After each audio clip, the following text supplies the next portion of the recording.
maçã. Não é maçã, é pera. Não é pera. Não? Não é. O que é isso? Mas é malinho, malala, É a maçã amarela. E essa é panqueca especial por quê? patata. Que fofinho! Ô, Grazi, como que é a exposição do seu pequeno aos ultraprocessados? Dani, ele já provou algumas coisas. O que me pede quando vê é suco e chocolate. Mas já falei para ele que isso é só de vez em quando. O mais duro é o chocolate, porque fica na boca do caixa do supermercado, da padaria e o pior, ele já vai pegando e pedindo para abrir. Será que a tributação pode ajudar nós, mães e pais, a oferecer alimentos mais saudáveis para as crianças?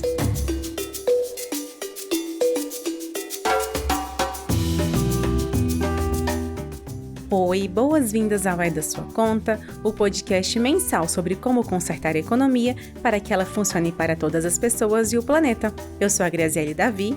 E eu, a Dani Stefano. O É da Sua Conta é uma produção da Tax Justice Network, Rede Internacional de Justiça Fiscal. Você encontra a descrição completa e pode ouvir os episódios anteriores em www.edasuaconta.com e nos mais populares tocadores de áudio digital.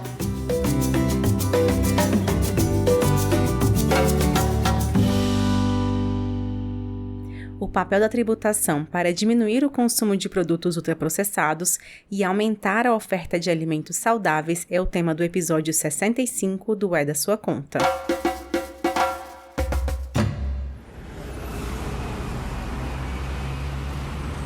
Eles estão nos mercados, nos pontos de ônibus, nas estações de metrô, dentro do trem, fazem parte da vida de muitas pessoas. E às vezes, na hora daquela fome no meio da rua, são a única opção que temos para enganar o estômago.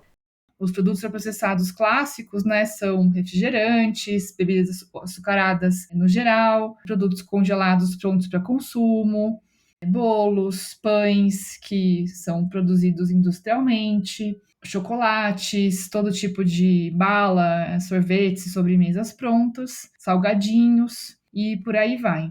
Essa é a Ana Paula Bortoleto, professora do Departamento de Nutrição da Faculdade de Saúde Pública e pesquisadora do Núcleo de Pesquisas Epidemiológicas em Nutrição e Saúde da USP, o NUPENS.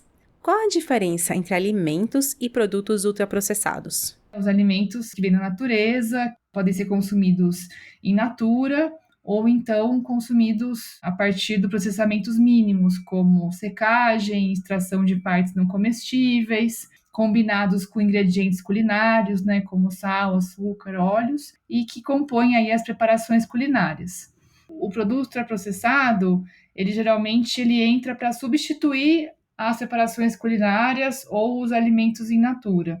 O ultraprocessado, ele passa por várias fases de processamento industrial, que ele pode conter, geralmente, açúcar, gordura, sódio em quantidades altas, porque ao você recombinar as substâncias, por exemplo, você adiciona xarope de açúcar, proteínas isoladas, ou algum outro tipo de substância, você recompõe produto na indústria.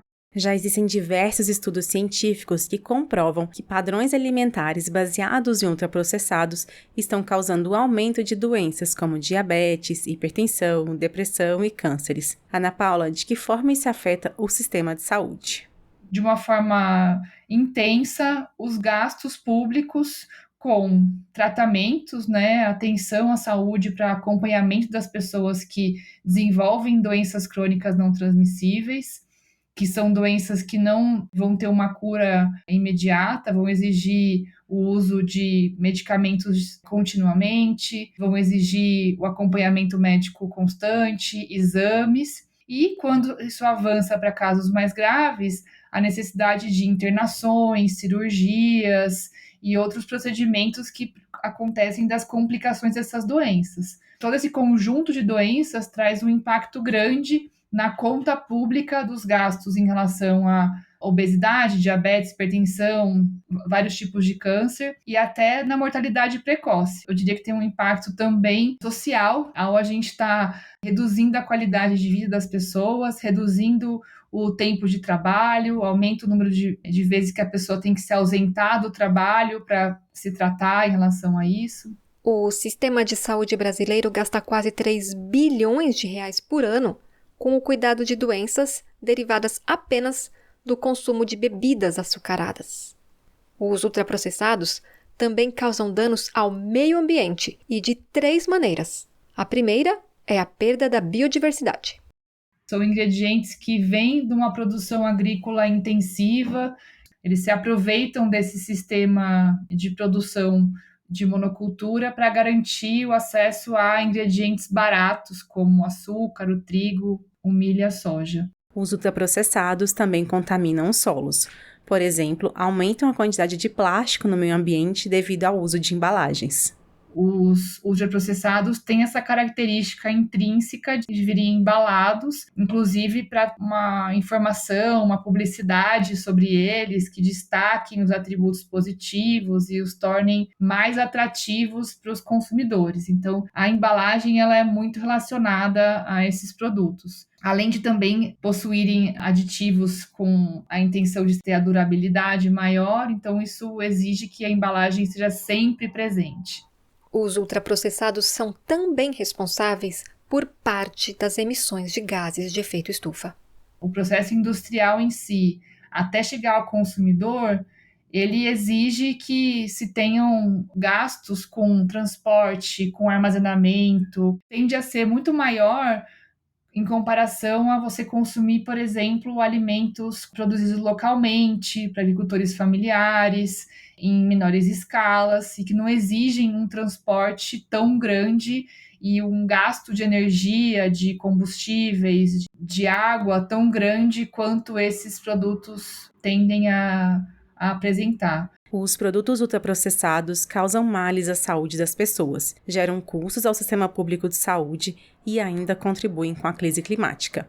O que fazer para diminuir a oferta de ultraprocessados? A gente entra nas políticas que a gente chama de regulatórias, que são aquelas que vão estabelecer limites, por exemplo, para a oferta de ultraprocessados nas escolas, nas cantinas, que a gente já tem algumas medidas acontecendo, mas ainda numa escala pequena, a gente precisa ampliar essas medidas de proibir a venda de ultraprocessados nas escolas. A gente precisa avançar com regras mais específicas que sejam cumpridas em relação à restrição da publicidade de ultraprocessados, e aí principalmente pensando nas crianças como um alvo aí mais fácil e frequente das indústrias para vender mais seus produtos. A questão dos impostos, né, que eu já mencionei, então colocando um preço mais alto, a gente sabe que reduz a demanda e reduz o consumo desses produtos. E a última política que a gente começou a caminhar, mas ainda temos um espaço a melhorar, é garantir a informação no rótulo dos alimentos sobre os riscos que esses produtos podem trazer à saúde. Mala fina é R$1, mala fina é R$1. Mala fina é R$1, hein? Leva 9, chocolate, um pacote é 5, dando estranho aí, ó. Era 10, agora 5 aí, ó. Abaixou aí, ó. Falta de rótulos que alertem sobre os riscos, preços baixos e acesso facilitado aos ultraprocessados estão relacionados com uma indústria que investe pesado na manutenção desse sistema, seja com lobbies no parlamento ou na publicidade, muitas vezes dirigidas às crianças. Na disputa para garantir o acesso a alimentos saudáveis, é preciso que a população saiba o que está comendo. E uma mídia que vem trazendo esse tipo de informação é o Joio e o Trigo.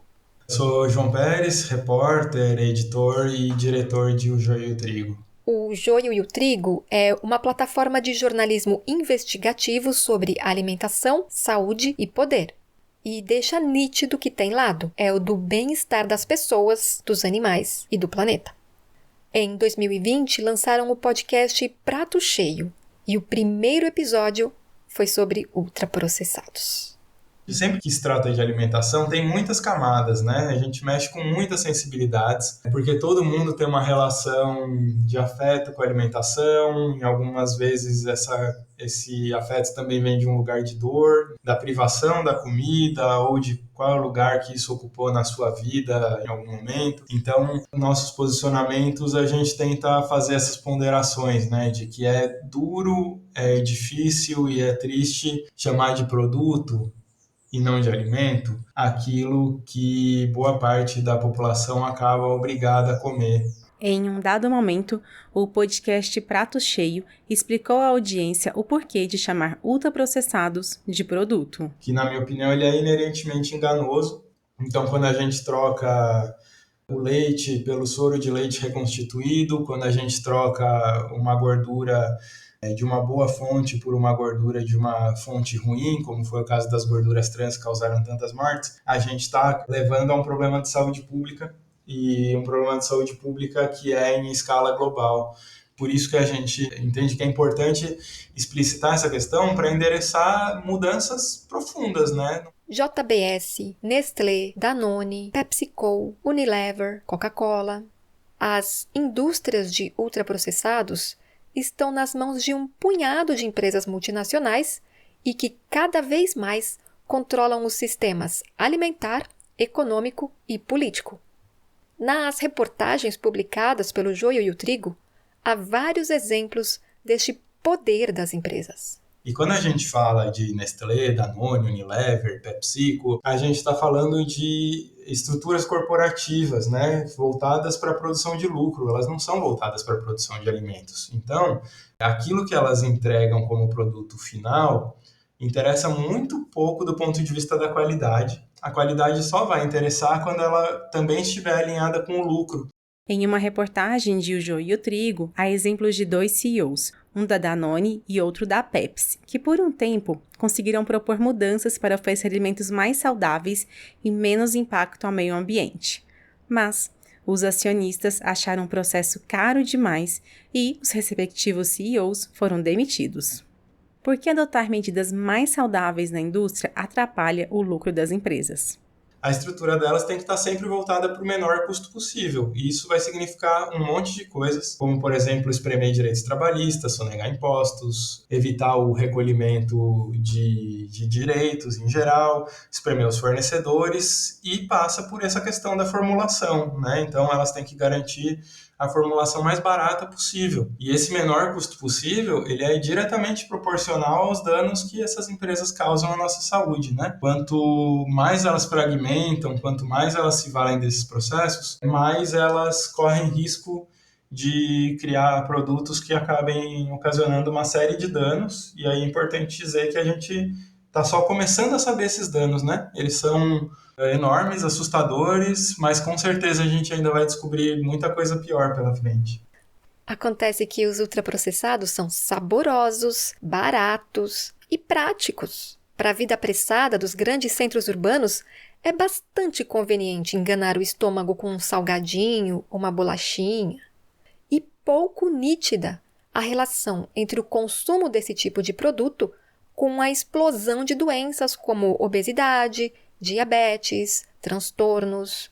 João, como faz para parar a indústria de comida ruim? As corporações de ultraprocessados, elas têm uma característica que marca o estado do capitalismo no século XXI, que é a fragilidade em relação àquilo que produzem, né? Acho que uma vez que a gente tenha acesso à informação sobre o que esses produtos causam e sobre como eles não são necessários, acho que a gente teria espaço para deslegitimar essa indústria no espaço público, da mesma maneira como aconteceu com a indústria do cigarro, por exemplo. Em ano de eleições municipais no Brasil, também podemos pensar melhor em quem vamos votar e exigir que candidaturas incluam alimentação saudável em seus programas de governo. Acho que tem uma série de coisas que a gente sabe que as prefeituras podem fazer, como, por exemplo, criar espaços para comercialização diretamente por agricultores, né? Especialmente os que são de base orgânica ou agroecológica, desestimular o uso de agrotóxicos com políticas públicas voltadas a isso. Pode tem uma política super importante no espaço municipal, que é a alimentação escolar, né? Então, cumprir com a cota de agricultura familiar da alimentação escolar é algo que induz produção, né? Que fortalece os agricultores, fortalecer assentamentos, criar estradas que levem os assentamentos até o público consumidor. E os municípios podem também restringir o acesso aos ultraprocessados. Restringir a exposição de ultraprocessados em supermercados, né? Por exemplo, aquele lugar na chegada do caixa ali, né? Aquele corredorzinho fatal onde tem Coca-Cola, um monte de ultraprocessados. Ali pode ser um espaço de regulação municipal, por exemplo. Proibir esse tipo de produto ali nessa hora, que a gente sabe que é uma hora particularmente complexa para crianças, né? Elas são muito expostas a essa última prateleira, assim, na hora que chega no caixa. Na descrição deste episódio, em www.vaidasuaconta.com, você encontra o link para ouvir os episódios do podcast Prato Cheio, do Joio e o Trigo.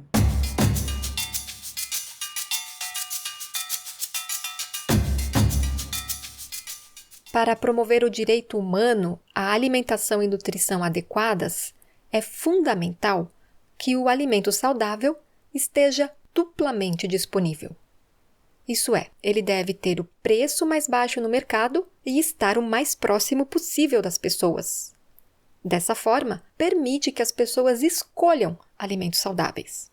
A tributação pode aumentar o preço do produto ultraprocessado, enquanto abre espaço para tornar o alimento saudável mais barato. Isso é, o imposto pode ser usado para reprecificar. Esse é um dos 5 R's da tributação. Se você é ouvinte do É da Sua Conta, já conhece os 5 R's da tributação, pois estão explicados em diversos episódios. Mas tudo bem se você está chegando agora. Os 5 R's são receita, redistribuição, representação, reparação e reprecificação. A Florência Lorenzo, pesquisadora da Tax Justice Network, comenta brevemente para que servem os 5 R's da tributação. Redistribuição entre aqueles que têm maior capacidade contributiva e aqueles que têm menos, recursos, arrecadar para o Estado para prover serviços públicos, representação, que é super importante para a consolidação de governos responsivos, os impostos como um potencial mecanismo de reparação, mas o que talvez seja o que vem mais à mente quando a gente pensa em saúde é justamente o mecanismo de reprecificação. Reprecificação é o R que mais nos interessa nesse caso da relação entre imposto e saúde. Tem várias abordagens possíveis, mas a gente está falando de internalizar um custo interno ou externo de determinada atividade ou produto social dentro do produto. Então, o Estado, quando ele atua, a partir de, por exemplo, que agora está na discussão do imposto seletivo, basicamente o que ele está querendo fazer é incluir no preço do produto determinada externalidade que esse produto possui, né? E no caso, quando a gente está falando do imposto seletivo e o impacto de certos produtos na saúde, o objetivo do Estado é justamente dissuadir os consumidores a consumir esse produto. Porém, a população de baixa renda vem consumindo cada vez mais os ultraprocessados, por estarem cada vez mais baratos e disponíveis. Assim, colocar um imposto seletivo a mais sobre eles poderia ter um efeito de aumentar desigualdades. Florência, como desenhar esse imposto com o objetivo de promover saúde e, ao mesmo tempo, não ampliar desigualdades? O imposto seletivo, em última instância, é um imposto sobre o consumo. Então, como outros impostos sobre consumo, ele tem uma natureza regressiva. Nesse sentido, a gente precisa pensar quais mecanismos podem acompanhar o desenvolvimento do sistema tributário como um todo para que, em sua totalidade, ele não aumente as desigualdades. E aí é muito importante que o imposto de renda esteja funcionando de forma efetiva, que a gente feche brechas legais que permitem que pessoas ricas paguem menos impostos, porque, em última instância, falar de imposto de saúde vai falar também sobre a existência de recursos para financiar um ecossistema de políticas públicas que, em última instância, é o que vai determinar a saúde das pessoas de forma geral. O cigarro é um caso clássico de reprecificação de produto que faz mal à saúde. Ele foi adotado no Brasil há anos através do aumento do imposto sobre produto industrializado, o IPI. E agora tem se trazido muito à tona, principalmente agora que a gente tem a discussão sobre a regulamentação na Constituição do imposto seletivo, também entra muita discussão sobre os impostos sobre os ultraprocessados ou sobre as bebidas açucaradas, né? Regulamentação do imposto seletivo. Bem, vamos por etapas. Em 2019, Com a proposta de emenda constitucional 45, a PEC 45, o Brasil iniciou o processo de reforma da tributação sobre o consumo. Em 2023, ela foi aprovada como emenda complementar, a EC 132, que simplificou de 5 para 3 os impostos sobre o consumo. São eles Imposto sobre Bens e Serviços, IBS, Contribuição sobre Bens e Serviços, CBS e Imposto Seletivo, IS. Acontece que os detalhes de cada um dos 3 novos impostos ficaram para ser definidos em lei complementar que deve regulamentar a EC 132. Essa lei de regulamentação já foi aprovada na Câmara dos Deputados, mas deve ser votada pelo Senado em novembro de 2024, após as eleições municipais, e só então enviada para o presidente sancionar ou vetar. O imposto seletivo, por exemplo, deve incidir sobre os produtos e serviços considerados prejudiciais à saúde ou ao meio ambiente. É por isso que esse será um imposto usado com o objetivo de promover os direitos à saúde, à alimentação e nutrição adequadas.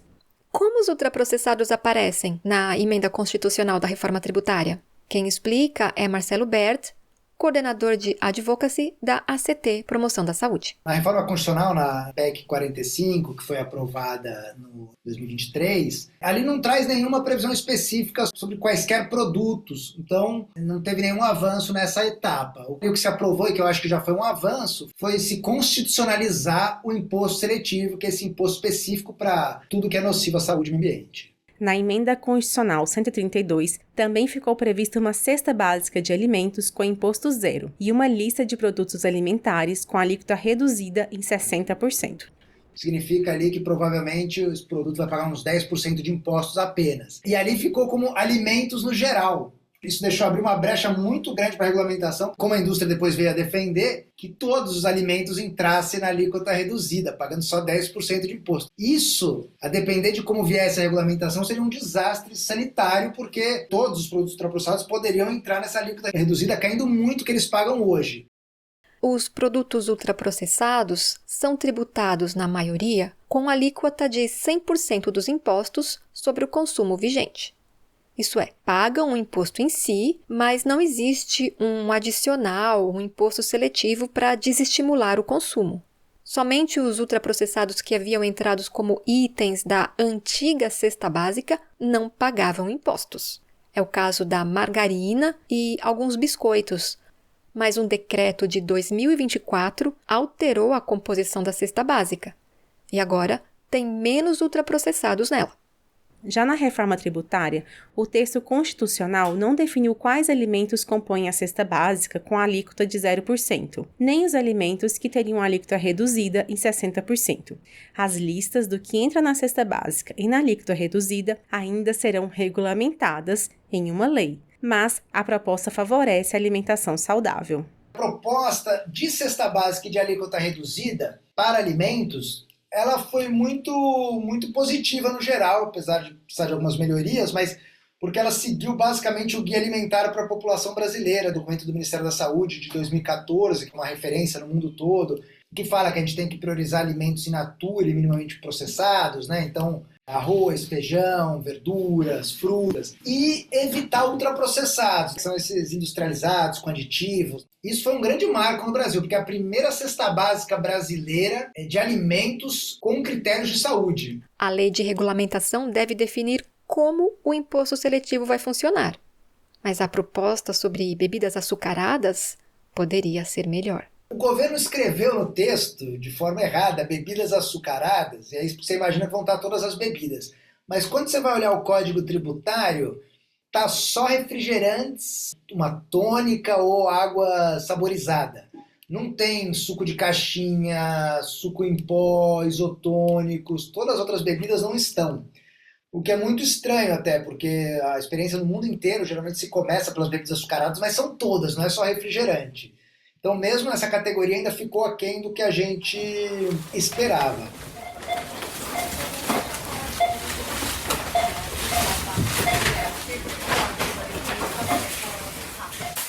O consumo de bebidas açucaradas provoca anualmente cerca de 13 mil mortes no Brasil. Mais de 720 mil crianças ficam obesas por ano, além de causarem milhões de novos casos de diabetes e milhares de doenças cardíacas e cerebrovasculares, de acordo com a ACT Promoção da Saúde. Mas o problema é mundial. Como que é a tributação de bebidas açucaradas e de ultraprocessados no resto do planeta? Quem responde é Florência Lorenzo, pesquisadora da Tax Justice Network. Tem um debate grande sobre se esses impostos eles têm um objetivo de arrecadar ou não, né? Porque se a gente está colocando um imposto sobre um comportamento que a gente quer dissuadir, se ele é arrecadatório, talvez leve um incentivo ruim, né? Por parte do Estado, do tipo, o Estado quer arrecadar mais sobre uma atividade que, na verdade, ele quer que deixe de existir, né? Ou que pelo menos reduza. O que mostram os estudos internacionais? A maior parte desses estudos tendem a indicar que tem sim um impacto. Eu acho que um que foi publicado recentemente que chamou muita atenção foi do caso do Reino Unido, em particular, que eles implementaram um imposto sobre o consumo de bebidas açucaradas e desde 2016, quando esse imposto foi implementado, o consumo de bebidas açucaradas em crianças diminuiu pela metade. Então, se o Estado quer ter esse impacto, é uma ferramenta que, conjugada a várias outras, pode ter impactos positivos. A aplicação do imposto é apenas uma das medidas que precisam ser tomadas para conter o consumo de ultraprocessados.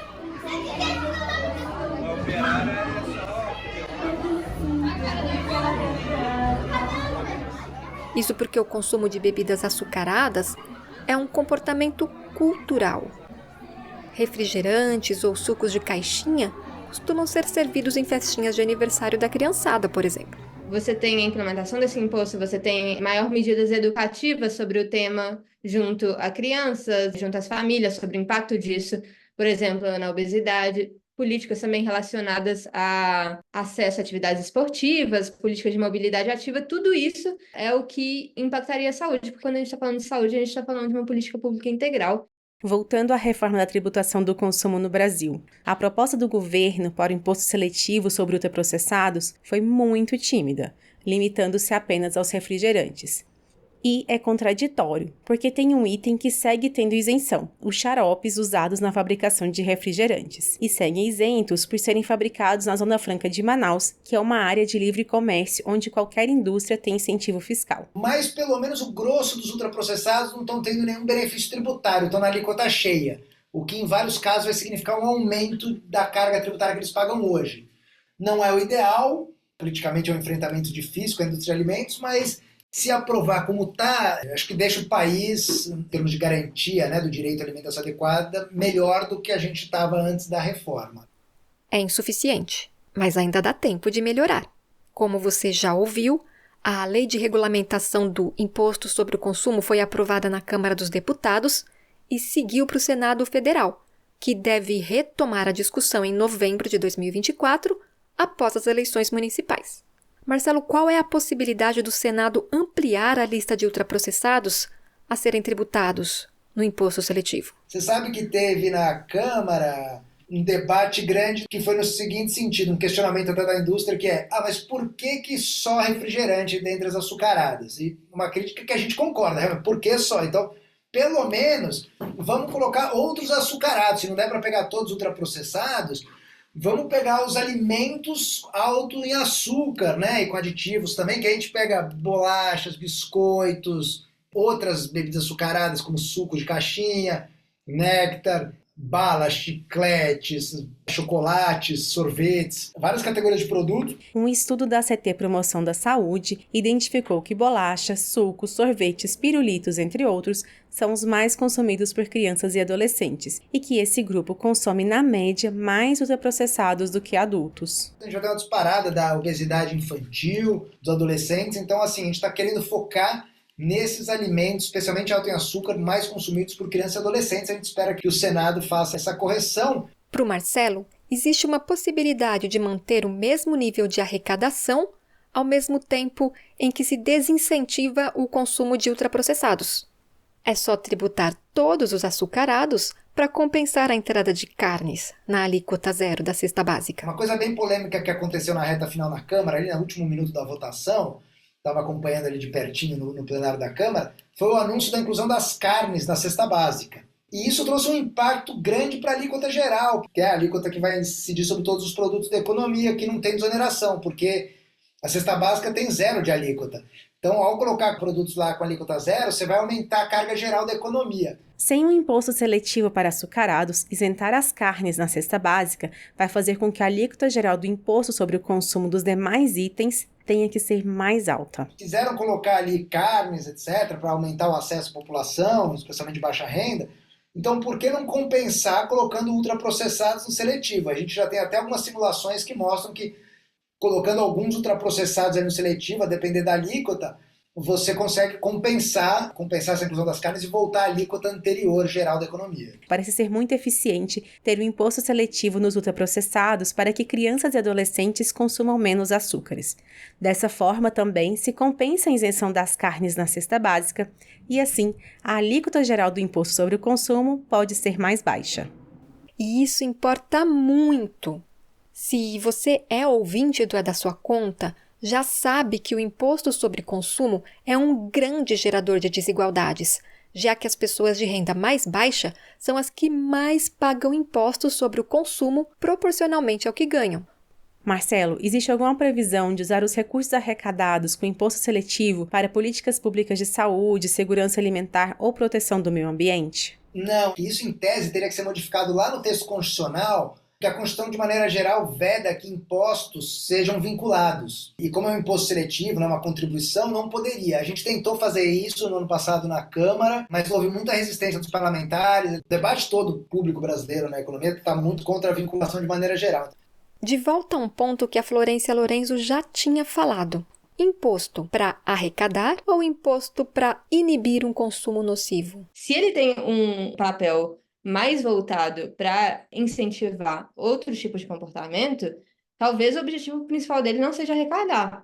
Se a gente olha, por exemplo, imposto sobre cigarro, algumas áreas que já têm uma experiência um pouco mais consolidada, o quanto eles arrecadam também não é algo que dá para negligenciar. Então, a governança desses recursos é super importante, mas eu acho que ela não precisa necessariamente estar vinculada, assim.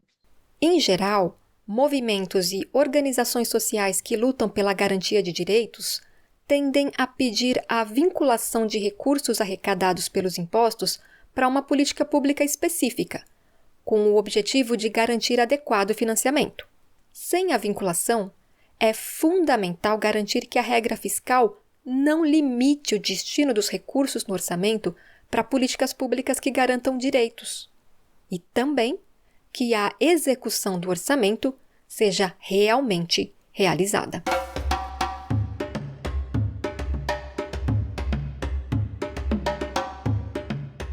A regulamentação da reforma da tributação do consumo no Brasil é uma oportunidade única de promover os direitos à saúde e à alimentação e nutrição adequadas. A previsão de que a cesta básica de alimentos não tenha ultraprocessados e esteja alinhada com o guia de alimentação do Ministério da Saúde é um importante avanço.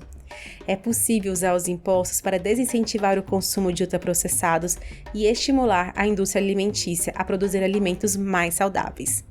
A regulamentação da reforma tributária está prevista para ser votada no Senado Federal ainda em 2024. É uma chance para que alimentos saudáveis da agricultura familiar e agroecologia sejam incentivados com menos impostos, seja na cesta básica ou na alíquota reduzida. Por outro lado, é importante tirar da alíquota reduzida os agrotóxicos e os concentrados ou xaropes, que são o principal insumo dos refrigerantes. Os agrotóxicos são altamente tóxicos para a saúde humana, de acordo com a Agência Nacional de Vigilância Sanitária, e altamente prejudiciais ao meio ambiente, segundo o Instituto Brasileiro de Meio Ambiente e Recursos Naturais. E o fundamental: todos os ultraprocessados devem estar inseridos no imposto seletivo, especialmente aqueles altos em açúcar mais consumidos por crianças e adolescentes.